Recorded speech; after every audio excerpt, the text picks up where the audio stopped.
भोजपुरी के power star Pawan Singh और ज्योति सिंह का विवाद आप लोगों से छिपा हुआ नहीं, वह कोर्ट के चार दीवारी के अंदर चल रहा है। लेकिन सबसे चौंकाने वाली खबर सामने आई है कि जैसे ही भोजपुरी के power star Pawan Singh MLC बने हैं, अब उनका जिम्मेवारी केवल उनका पर्सनल नहीं है, वह ऐसा कार्य करेंगे जो बीजेपी पार्टी के लिए बढ़िया हो, देश में अच्छा मैसेज आए, उसके लिए अब काम करना है। वह अब व्यक्तिगत कोई फैसला नहीं ले सकते हैं। ये बात भोजपुरी के पावर स्टार भी जानते हैं और आप लोग भी जानते हैं। और एक और बात, अभी तो एमएलसी बने हैं, विधायक के वोट से जीत कर आए हैं, लेकिन जब जनता के बीच पवन सिंह जाएंगे उस समय ज्योति सिंह का साथ चाहिए।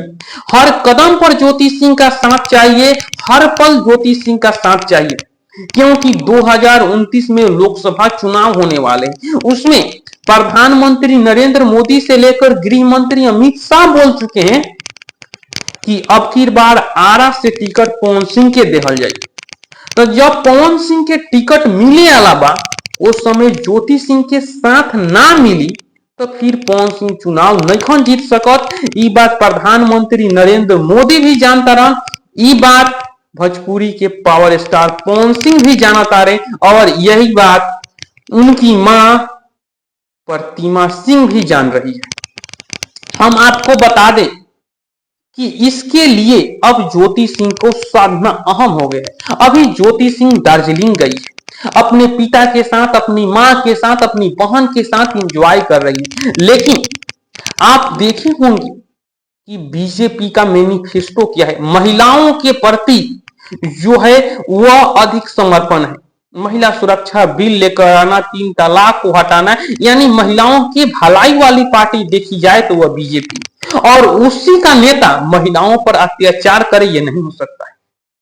और पवन सिंह जो कर रहे हैं ये किसी अत्याचार से कम नहीं है। तो अब देखने वाली बात होगी कि प्रधानमंत्री नरेंद्र मोदी, वहीं गृह मंत्री अमित शाह, सम्राट चौधरी, ये ज्योति सिंह के मामला को कैसे साधते हैं, क्योंकि अब जो मुकाम हासिल करना है वह जनता के बीच जाएंगे, और ज्योति सिंह को नहीं साधिएगा तो वह चुनाव लड़ेगी। आप देख लीजिए, काराकाट में चुनाव लड़ी, 27 से 30 हजार के बीच वोट लेकर आई, तो ये बताने के लिए काफी है कि ज्योति सिंह भी किसी परिचय की मोहताज नहीं, उनकी किसी की जरूरत नहीं है। आज बड़े बड़े प्रमोशन मिल रहे हैं, आज वह जहां जा रही है तहां लोगों का हुजूम आ रहा है।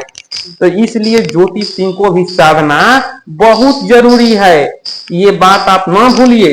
और पवन सिंह और ज्योति सिंह के विवाद में आप लोग का सोचता नहीं, ये आपन राय कमेंट बॉक्स में रखिए।